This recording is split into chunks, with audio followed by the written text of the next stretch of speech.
নিজে নিজে প্রেমে নাকি পড়ে গেছে এরকম কথা আসলে আসলেই খুব ভালো লাগে। আমার নাকি শাড়ি পরানো, হিজাব পরানো এই জিনিসটা ও এতটা পরিমাণে পছন্দ করে, যতবারই শাড়ি পরে, হিজাব পরে বলে যে ভাবি আমি আমার নিজের প্রেমে পড়ে যাই। আসসালামু আলাইকুম, সবাই কেমন আছেন? আশা করি সবাই ভালো আছেন। আমি আলহামদুলিল্লাহ অনেক ভালো আছি। সবাইকে সকালবেলা শুভ সকাল। কালকে অনেক রাত হয়ে গিয়েছিল, ব্লাউজটা কমপ্লিট করতে পেরেছি। আর প্রতিষ্ঠাতা হচ্ছে শাড়ি গিফট করেছে। আর এই জিনিসটা যদি হচ্ছে কমপ্লিট না করে দেই, সবাই যখন পড়বে ওরও তো পড়তে হবে।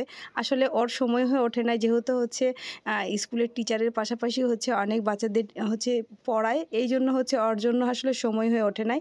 তো আর্জেন্ট কালকে শাড়ি দিয়ে গিয়েছিল এবং হচ্ছে ব্লাউজ বানানোর জন্য বলেছিল। তো রাতে আমি ব্লাউজ আর শাড়ির সব কিছু হচ্ছে সেলাই করে কমপ্লিট করে রেখেছিলাম। সকালবেলা হচ্ছে আপনাদেরকে হিজাব টিউটোরিয়াল নিয়ে আসবো বলেছিলাম, যার কারণে কিন্তু এই ভিডিওটা। আর ও এতটা ফাইন একটা কথা বলছে যে আমার এত ভালো লাগে, ওর নাকি আমার শাড়ি পরা অনেক ভালো লাগে। আর হচ্ছে হিজাব এক এক সময় এক এক রকম পরে দেয়, বলে যে ভাবি আমি আমার নিজের প্রেমে পড়ে যাই।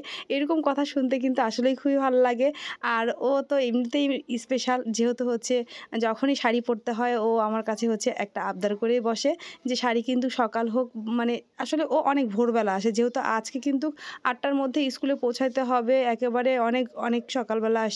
আমারও খুবই ভালো লাগে, কারণ ওর হচ্ছে এই বিশ্বাসটা আছে যে ভাবি যত ভোরবেলায় যাই না কেন হচ্ছে আমাকে হচ্ছে শাড়ি পরিয়ে দিবে, হিজাব পরিয়ে দিবে।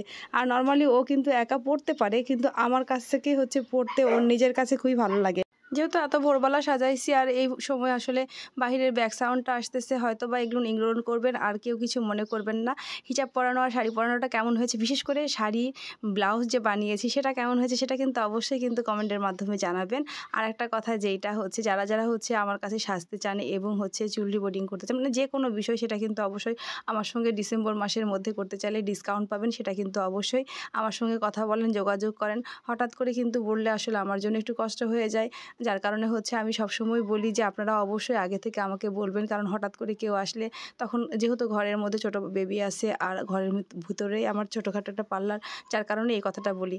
তো আজকে হচ্ছে সকাল সকাল হচ্ছে আপনাদের মাঝে ভিডিও নিয়ে আসছি, কেমন হয়েছে সেটা কিন্তু বলবেন। আর আমার জন্য এবং ওর জন্য দোয়া করবেন, আমার বাচ্চাদের জন্য দোয়া করবেন, যাতে করে নতুন নতুন এরকম ভিডিও আপনাদের মাঝে আপলোড করতে পারে। আর কে কোন ধরনের ভিডিও দেখতে চান সেটা অবশ্যই বলবেন।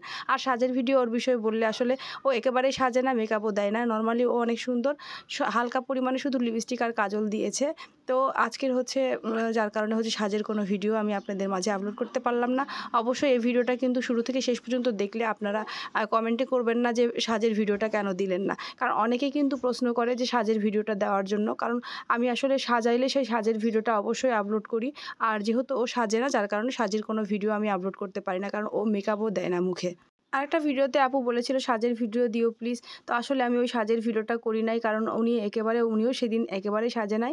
হালকা পরিমাণে হচ্ছে চোখে কাজল দিয়েছিল আর হচ্ছে লিপস্টিক দিয়েছে, যার কারণে হচ্ছে আমি চুলের খোপা করেছিলাম, সেটার ভিডিও করেছিলাম। তবে আমার ফোনের মধ্যে সেই ভিডিওটা নাই, যার কারণে আপলোড করতে পারছি না। তবে হ্যাঁ, ইনশাল্লাহ সেই ভিডিওটা যদি আমি পাই তাহলে সেটা অবশ্যই আপলোড করে দেবো। তো আজকের ভিডিও এই পর্যন্ত। শাড়ি পরা কেমন হয়েছে সেটা কিন্তু অবশ্যই আবার বলবেন। আর সবাই ভালো থাকবেন, সবার জন্য শুভকামনা রইল। আসসালামু আলাইকুম।